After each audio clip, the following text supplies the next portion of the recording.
Be sure to hop on over to the Spiritual Broadcast Network. It's the go-to place for all things spiritual. You'll discover internet television shows that you won't find anywhere else. You can also choose from hundreds of hours of spiritual documentaries and movies.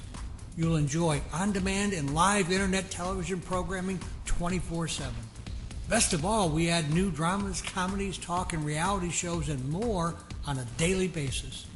So why spend countless hours searching the web when you can quickly find just what you want on the Spiritual Broadcast Network?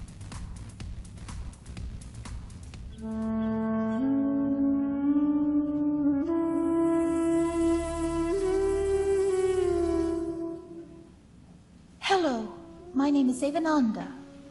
I've been teaching yoga around the world for over 30 years, sharing my blessings by offering free yoga classes, currently on the most beautiful beach in America, here in Siesta Key, Florida. Furthering my collaboration to raise personal and planetary consciousness, I now present Beyond the Matrix, a program in which I have thought-provoking conversations with authors, scholars, teachers, and healers who are on the cutting edge of ideas which will inspire, educate, and open our hearts to the multiple ways we can transform our world. My name is Evananda, and welcome to Beyond the Matrix, a show that explores the mysteries of our world and our being. Now, in this age of ecological emergency, more people are seeing the need to recognize their connection with all living beings.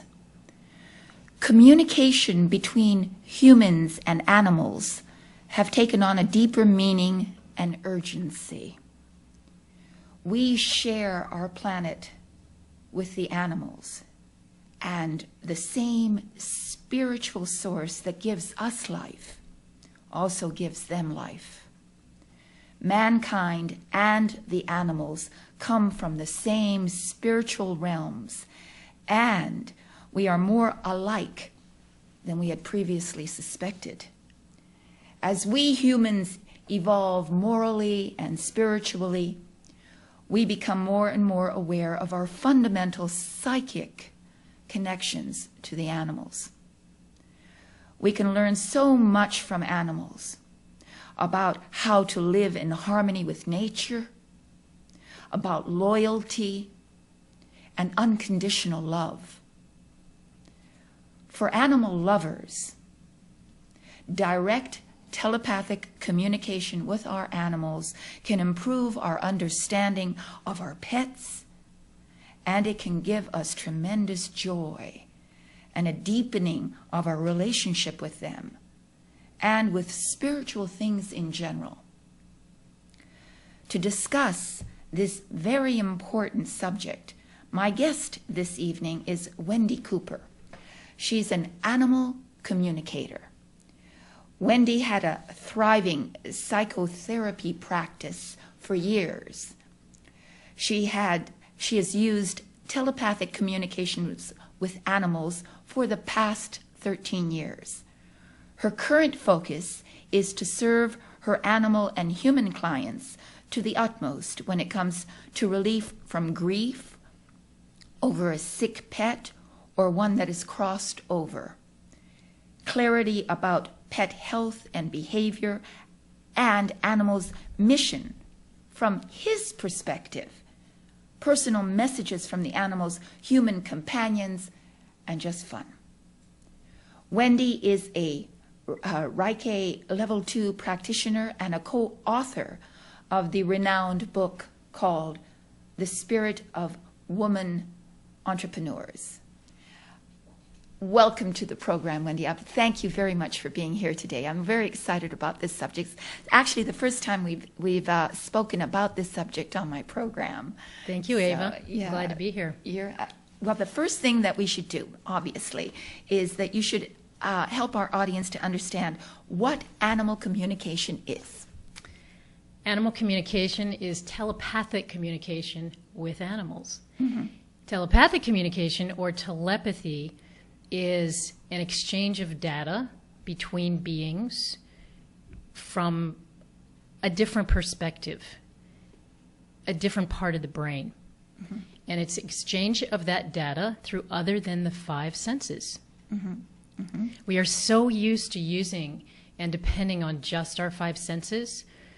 Telepathy gives us further alternatives to connect with a common language. Every animal connects telepathically. And this phenomenon goes on whether we are actually consciously aware of it or not. There's always telepathic communication between human to human and human to animal. Do you agree? Exactly. Yeah.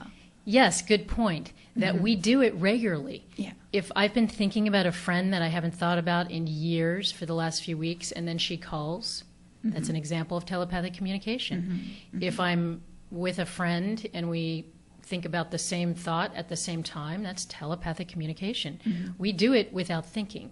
Animal communication is a more focused and concentrated skill. It's about building spiritual muscles. Spiritual, and that's why I think that the next question ought to be how you got involved with animal communication, because I think it's a very interesting story. So if you could share that with our audience. Yes, I had a dog named Jaja. I happen to have her picture right here, so I'm going to show everyone. Yeah. Oh, she's so cute. 5-pound Maltese. Uh-huh. And of course the trainer said, Wendy, you want to bring her into your therapy practice? How is she going to be a dog that serves in your practice? And I said, I don't know, but she's going to be. And she did serve in my practice, not telepathic yet, but in ways, well, actually she was. She's being telepathic with my clients, where she would mirror what they were showing. Sometimes she would bounce off the walls. And as soon as they would get to the heart of the matter, she would settle down.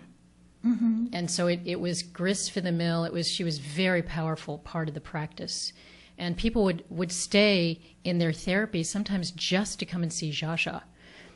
What happened, though, a couple of years into her life, she was sick from day one. I was taking her to a holistic vet, and finally the holistic vet said, I can't do anything else. I've done the best I can. You need to take her to an animal communicator. And I said, an animal what? And I was as skeptical as they come. I tried the animal communicator that she recommended, and I thought, whoa, this is pretty out there, and it is so accurate. So you had a very positive experience with that. I did have a positive experience, yes. But then I had to try 2 more to prove it to myself. I had to have other experiences to trust it and know it. And that's how I got into it. And then I ended up taking a class around it because it fascinated me. And then I started practicing and practicing. And I've done that for many years. I have thousands of hours under my belt now. Oh, yes. Well, in that, when your dog was in the room with you, so the dog would, in effect, mirror the psychological states of your patients?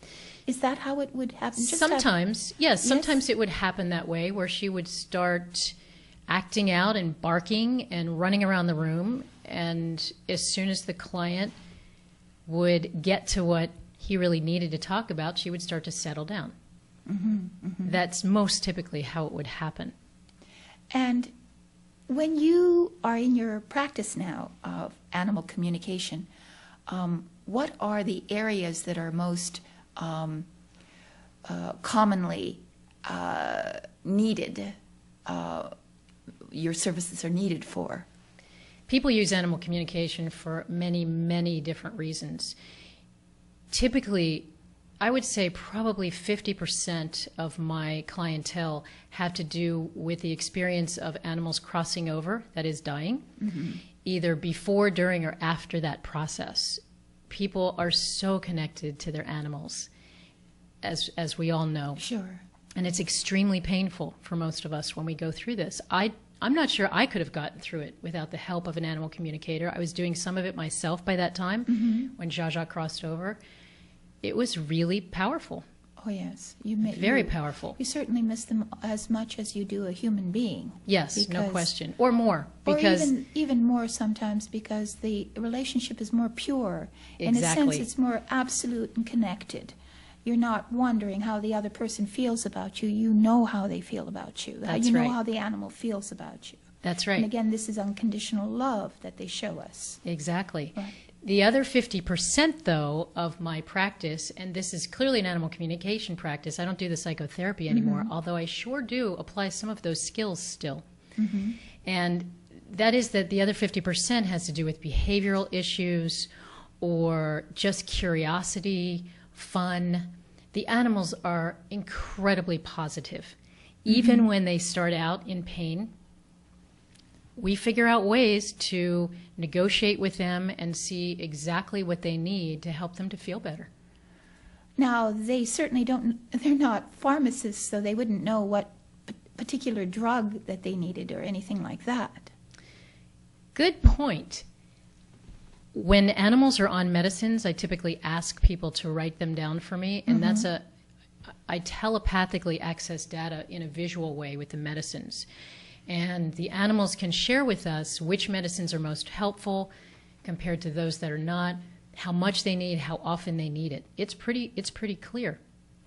Well, I'm going to skip to some question I had a little bit later because it's apropos right now, and that is that I've noticed that animals, in effect, also can mirror their owners' diseases and even psychological states, be they healthy or unhealthy. Do you find that? Have you noticed that in the relationship between the animal and the owner? Yes, sometimes they mirror the owner. They have lots of messages for the owner, that's for sure. When I first do my readings, and they're nearly all by phone, I'm a much better channel by phone because I don't have the animal in front of me. If the animal's in front of me, I want to connect with that animal with my five senses. That's my default, my humanness. And yet I use a different part of my brain, as we were talking about a few minutes ago, for the telepathic communication. And so when I first tune in after asking about 6 questions, the name, the gender, how that animal came to this person, then I'm immediately able to go in and telepathically connect with what it is that animal wants to tell their human companion. They love connecting telepathically, especially about their missions. Each animal comes to a person for a particular reason at a particular time. So you're saying that there isn't just a passive adoption of the particular state of health of the owner, because I've seen that before, where an animal is very much like a child is like their parent, psychologically and physically. The animal can also be a reflection of the pet, that is the owner of the pet. And so you're saying that the animal has a mission that supersedes that. Sometimes it's a reflection if that is what the person needs for the animal to mirror his or her behavior as a way of helping that human to get healthier. What the animals say telepathically is that every one of us and every one of them comes here for ascension. That is to become happier and healthier. The animals co-create with us. They come to us to help us along those lines. And since you've mentioned it, then I'm curious to know what sort of missions animals may have in this realm, in this three-dimensional realm. That's the fun part. Okay. Sometimes they say that in the first few minutes, I'm here to show you this. For example, an animal might say, I'm here to show you how to do life. Watch how much fun I have. Watch how hard I work. Watch how I connect with others. Learn from me. Emulate me. Yeah. And it's really fascinating because people will just be awestruck around learning those missions, and oftentimes they'll say, that completely resonates, that's exactly what I thought. And other times it's a surprise, and yet it also opens their eyes. Brings to mind, have you heard of Diogenes and his dog? No. No? Tell me about him. Diogenes was a philosopher. Yes. I can't tell you exactly when he was alive, but Diogenes and his dog is a very famous duo, because Diogenes had separated himself from all culture. He just wanted to find himself on his own. And the only connection that he ultimately made was with his dog, a dog that he was living beside him, and he would watch him, and he would emulate him. And so it became a famous duo, because he would learn from the naturalness of his behavior, and he would mirror the dog in his complete spontaneity with life. Yes. That's why it came to mind. Yes, that's a great example. Yeah. And there can be other missions where the human is here to care for the animal. Most animals do not like to be pitied, but there's certain animals that do, and they'll say, bring it on, yes, I want your pity. It's really interesting. Now, that's for different reasons for different animals. So, yes. But most of them have really pretty good self-esteem. Well, yes, I would think. And, well, but because not always. Ego is the problem why we don't have any, is because of the growth of ego. Yes, and sometimes those animals definitely have challenges with those egoic kinds of experiences too. I'm working with this golden right now who is very, very aggressive. And we are helping him to let go of his need to guard and to protect his owner and himself. And what's behind that facade is this incredibly gentle and sensitive golden kind of energy. It's absolutely beautiful to see and watch, and yet we're not quite there yet. When I tune into him each week, he's sharing telepathically about how he's feeling upset, and we're not out of the woods yet, and comments like that, where he's distressed. And so we're doing very, very deep level of healing with this dog. But what about a genetic imperative? Good point. That is one of the questions that I will ask especially when I hear about a behavioral issue or an issue such as urinating in the house. I'll ask, which that is a behavioral issue, except it's also a potentially a physical issue as well. A sickness. One of those questions that I ask telepathically is this constitutional, meaning did you come in with this to this little body with this issue? Is it essentially in your DNA, or is this from trauma? This is part of why one of those first 6 questions or so I ask is, what is the trauma history? Have there been any accidents or surgeries besides spaying? Right. Well, that's very interesting. And so, as far as those missions are concerned, Yes. have you elucidated all of the missions that an animal potentially might have? Oh my goodness, there's so no, many. there are many. Many. I did a reading yesterday for a lady with a cat, and this cat was saying, I am here to teach you about love and life.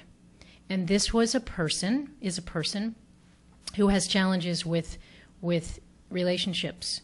Now, I didn't know that, but it was very powerful for her to hear this from the cat. And what the cat said telepathically is, I'm here to teach you. The cat said love and life. And then I go back in and say, well, what do you mean by love and life? I want more detail. Give us some real information. And what the cat said telepathically is, I'm here to teach you about all aspects of love.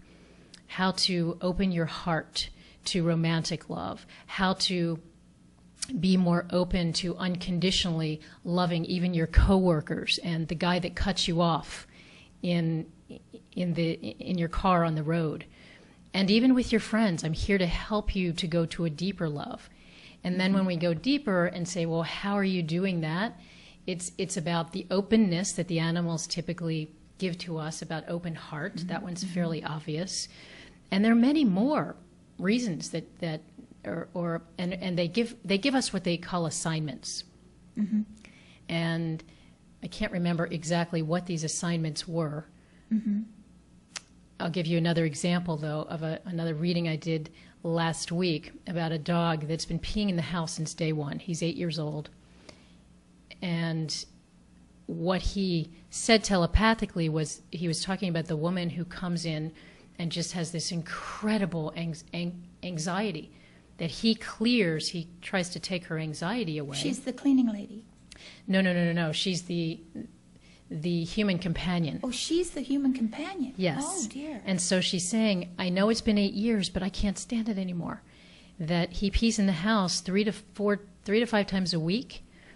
And what is it going to take to change this? And what he gave her was this information that I'm able to clear your energy because it's really toxic what you bring in this house. And yet, I don't know how to release it. I'm not good at that. That's what the peeing and pooing in the house is about. Oh, how And he's saying, at least I only do it in 5 places. Can you give me credit for that? That's one thing. The animals have a great sense of humor. It's really wonderful. Which brings to mind, I had an incident, many years ago with another cat that I, when I was married. And my husband took the cat to have it spayed.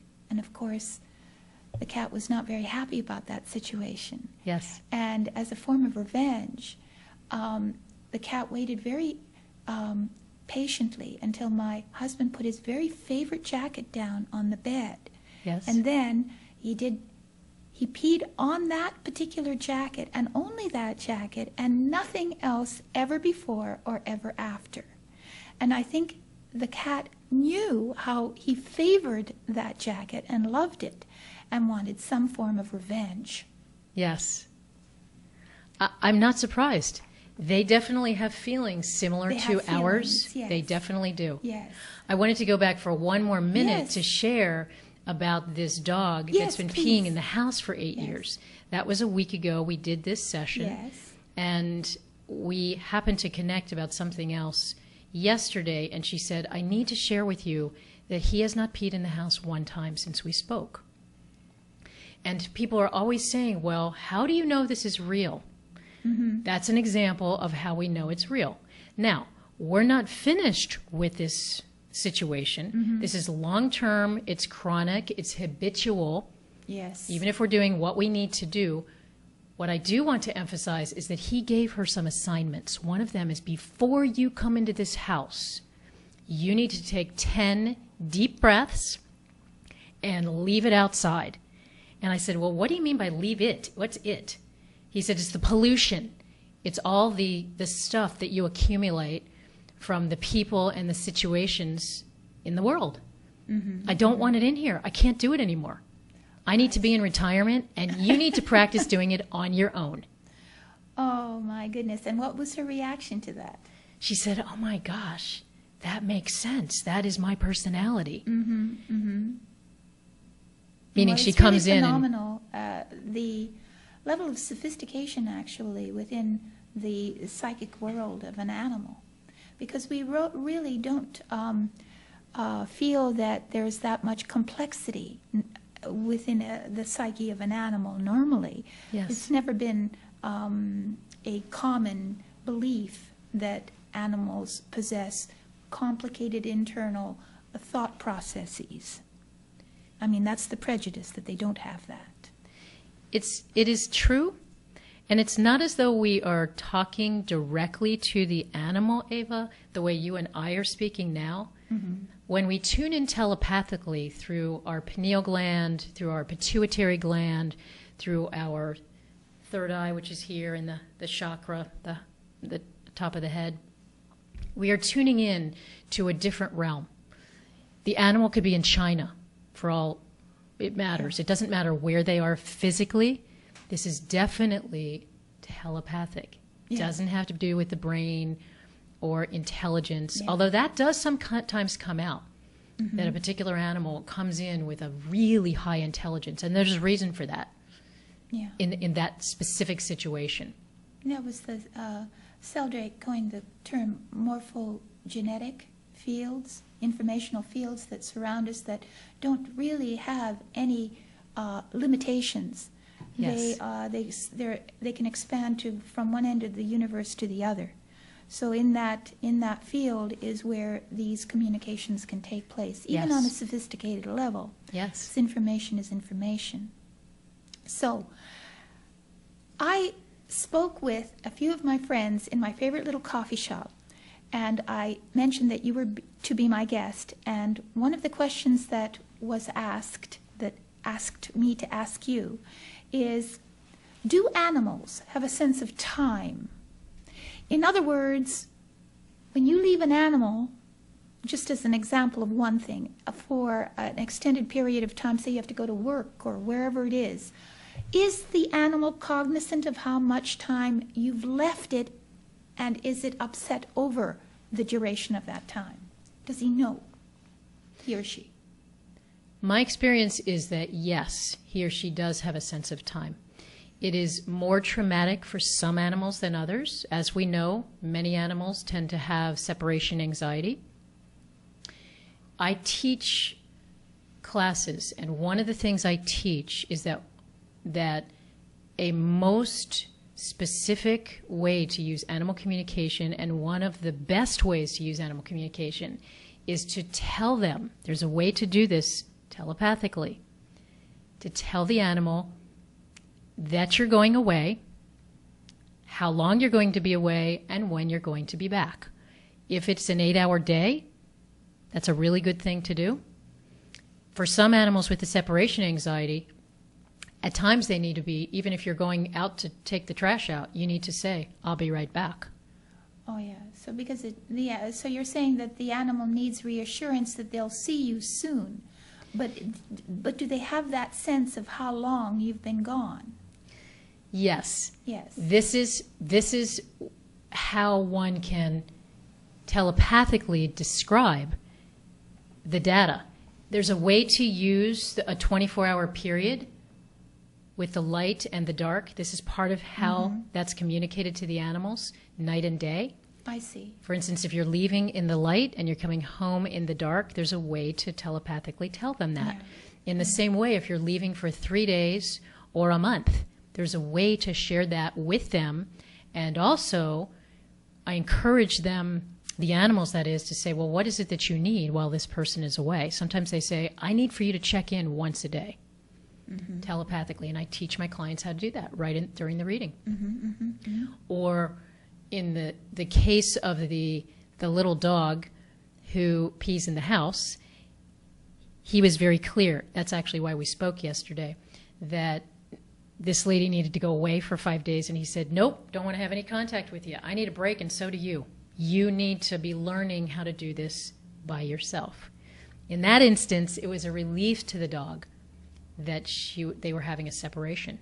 Oh, I see. I see. They are definitely aware of time, though. And certainly in the animal world, when an animal leaves an environment, particularly the mammals, that either means they're dying or somehow they're not coming back.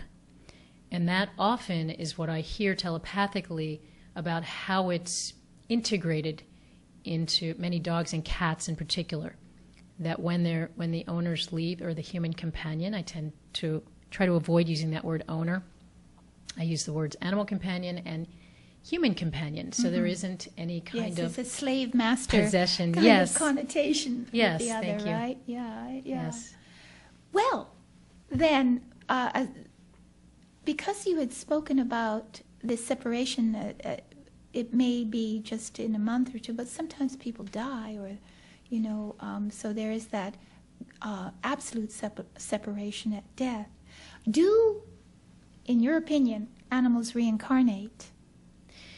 Yes, and before we go into the reincarnation focus, I'd like to address what you just said, which is when a person dies, Yes. or when another animal in the family dies, Yes. the animals routinely are doing telepathic communication with those beings. It's normal, it's typical.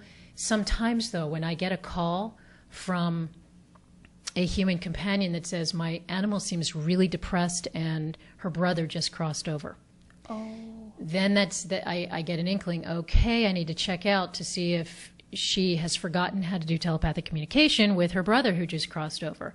And sometimes it's as simple as just reminding them. Sometimes it gets a little more complicated than that. Again, animal communication is just so wonderful when there's a change in the family, when a kid goes to college, when there are just shifts in the family. Even when the kids go back to school, when the animal has had them there all summer, telepathically, it's very powerful to help the animal to understand that. Yeah. Well, it is. It is. If you are aware then that the animal is very, very much emotionally and psychically in tune with the departure of the various family members. Yes. And knowing that this is going on, can I imagine really heal the situation even more by helping the animal to understand the situation better as well. That's exactly right. Yeah. It does heal them. There is no question about it. To answer your question about the yes, reincarnation. Yes, one of my favorite topics. And Yes. I happen to believe that animals reincarnate, but not everyone does. Not everyone does. But do you? I do believe that. Mm-hmm. And I do lots of deep healing work around that. Mm-hmm. That when animals come in ways that either there are many, many physical illnesses Mm-hmm. or emotional challenges, there's a way that I'm able to do very, very deep level of healing. It's actually called Lightworkers healing method Mm-hmm. that I use. As sometimes it's just one session, other times it happens in layers for animals, where we are actually clearing the karmic connections there. It is incredibly powerful, very powerful, and usually the human is in that mix as well. The human gets healed along with the animal. Mm-hmm. Really, really powerful. Now, that said, not everyone does resonate with reincarnation. Mm-hmm. I'm completely respectful of that. Yeah. I use words in those situations like there's anger in your dog or bird or pig or whatever the animal is. There is sadness or grief that needs to be addressed. And whether it is because of a situation in their experience in their last, say, 6 years, if they're 6 years old, we will address that. Or it could be something in their constitution that they just happen to come in with. Mm-hmm. For example, the golden I was talking about a few minutes ago, we had both with him. One is the constitution. He came in with this. Any human companion that would have adopted this dog would have had the same issues with the dog. I see. But then on top of that, there was some trauma with the dog as well, some abuse. And it makes sense because we're only human. And when an animal is that traumatized, even when it just seems like a puppy, we do the best we can. Mm-hmm. Mm-hmm. It's not always easy for us. What makes it easier is if people do the animal communication and they get information about why that animal came to them. Do you teach then your clients to communicate with their animals telepathically? Yes, I do, but not in all circumstances. Mm-hmm. Some of them don't have a desire to do that. Yeah. They just want to say, "Do it, Wendy." Mm-hmm. I don't want to learn how to do it, because although it's easy to do in certain situations where I teach the basics, Mm-hmm. it gets a little bit more complicated when you're learning missions and further details Mm-hmm. about Mm-hmm. behavioral issues. Plus, it's a little tougher to do animal communication with your animal companions, because we are so connected to them with our 5 senses. It's very challenging to yes. get that out of the way. So in Yes. my classes, I say, hey guys, use each other, exchange photos, do it for Yes. each other. People Yes. come to the classes from all over the country, and so they're able to just exchange photos from different states, and they can do readings for each other. For help one another. Yes. Because they have the distance. Exactly. But I would imagine if a person would open their heart to the idea of reincarnation, it might even help them to understand that they could be reunited with their pets as well, that the pet could reincarnate and come back to them. Does it happen that if you, say, have a pet for 5, 6, 7 years, that if you go out and you get another pet, say a young one, that it could be the reincarnation of the pet that you lost. Yes. Yeah. I've had that experience happen. It's rare. And even... It is rare. My experience is that it's the part that's rare is that the animals will be 100% honest, that really is the same spirit. That what I quite often get is, it doesn't matter, I am my own. If you think of me as that one, then you will treat me differently than I need to be treated. I came to you for a different reason than that one did. At the same time... That's interesting. Because the reincarnation, even in humans, has that element too. We reincarnate, but we're not exactly the same person we were in our previous reincarnation or in our future one. Yes. It's the same thing. We're not the same, absolutely, each time we reincarnate. Yes. Yeah. And we don't always remember what happened in those past experiences. That is sometimes what the animals want the person to know, is not to associate the remembrance of the past animal. Now, that said, I have an example of a parakeet. Okay. That this lady was incredibly connected to her parakeet. He died, I believe he was age 10. She grieved and grieved and grieved. And she had other parakeets. And this was a couple of years ago. She called me and said, okay, Wendy, I need for you to just check in. Am I supposed to adopt this parakeet or not? And we hadn't thought about the idea of this little guy coming back on any level. And immediately, the moment I tuned in, I kept hearing home, home, home. And so it was a reincarnation. Yes, it was. And it was actually very helpful and useful for her to have that information.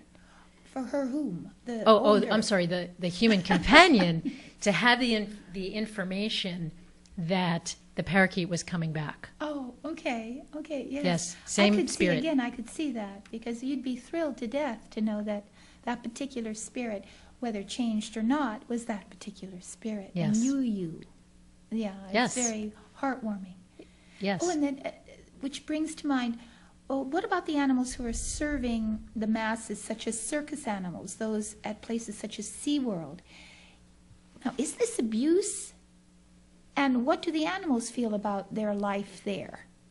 I'd like to know that. Do you know anything about that? This is a very touching subject for me, Ava. I used to avoid places like zoos and circuses for that very reason, that I assumed it was not our place to pull animals out of nature just for our purposes. And yet, when I started to do the animal communication, I was tuning into these animals, and it was bizarrely consistent that they would say one of three things about why they're here. Either I'm here to educate, I'm here to entertain, and this is all about humans, the connection with humans. I'm here to educate, entertain, or to pull at your heartstrings so you will give money to this cause. Oh. They are proud. They are incredibly high vibration around knowing exactly why they're here and what that mission is, and they're good at it. They're very good at it. There is no abuse. Now, in rare cases, I get, I'm hurting. And you need to let them know what's going on and what it is I need. I either need a different kind of food. I need a different kind of environment. Exactly. Yeah. And I've done that a few times. Yeah, but it's interesting because, those situations are educational for human beings, because they allow us to be with the animals we would normally never be with, to see their behaviors and such. That's right. But it's always good to know that the animal themselves are willingly participating or want to be there, because it makes the educational part that much easier to live with, Yes, you are describing this consistent message that the animals say over and over and over, that we are co-creating. I came to this plane to co-create with you. Well, a lot of dolphins that have been captured and studied, well, it turns out that when they're actually left out into the wild, they return to their captors because they enjoy the life that they were leading with them. Not in all situations, of course, but in many. The animal chooses that to be with the human being. Yes, which brings us to another interesting point that is very consistent in the readings, which is that the animals say there are no victims. I'm not a victim, and don't think of me as one. Yes. In rare cases, for instance, the pity, the ones that want the pity, they'll say, yes, I am a victim, and that's part of why I came here, is to learn how not to be a victim. But I needed to come as a victim in order to find my way.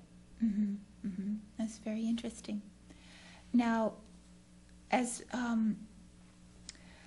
we're pretty much coming closer to the end, but I was wondering if there were any more incidents or experiences you've had with your animal communication that you might like to share with us, because we're coming closer to the end, so I wanted to make sure that if there were any incidents that you could recall that were very interesting, to share it with us. I'd like to share one more story. Sure.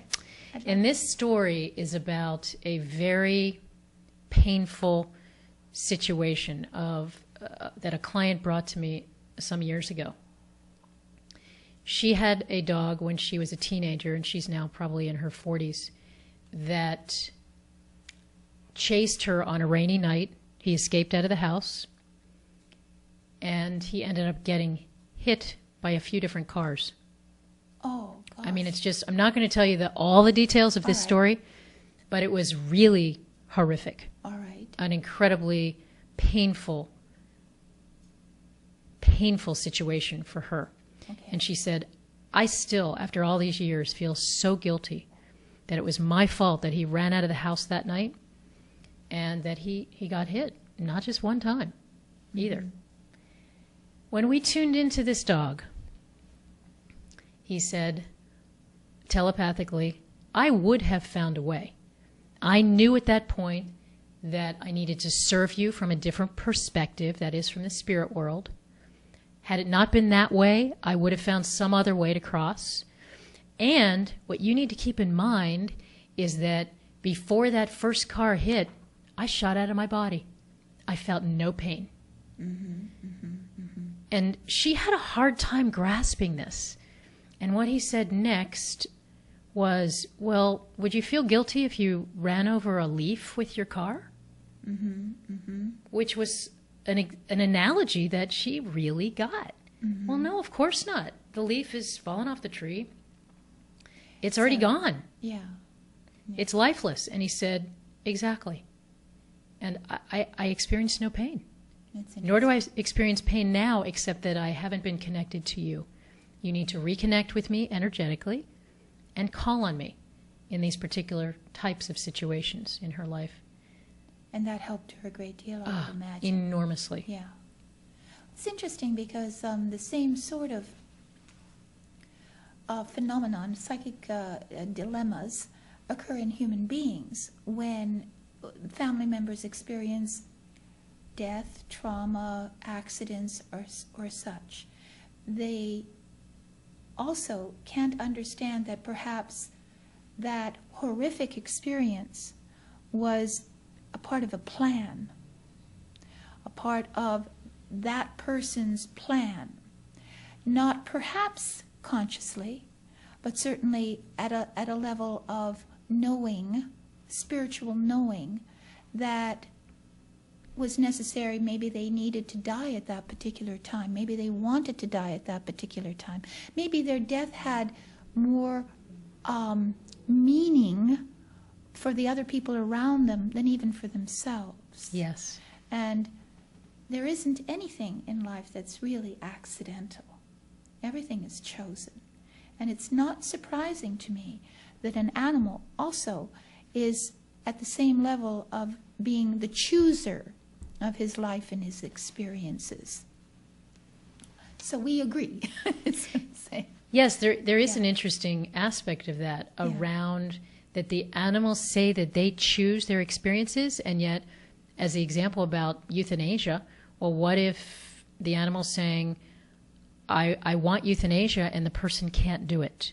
Yes. The person can't They can't be the one play to do God, it. is how Yes. some of my clients consider it. And the human's not listening to what the animal is needing, which is, again, okay. The animals recalibrate, so to speak. They figure out ways to cope with it. For instance, they have the abilities to go out of their bodies to about 90+%, so that they don't have to feel their pain and suffering. It's just fascinating how they continue to serve, even when things seem to shift. Interesting, interesting. Well, we're coming close to the end, and I want our audience at home to know how they can connect to you and what kind of services that you offer, and maybe some sort of event or something that if they wanted to see you. Is there any place like that, any events coming up for you? Or tell us about your website and phone numbers and all that. Yes, all my right? website is Yes. animalcommunication.biz, Yes. animalcommunication.biz, no S.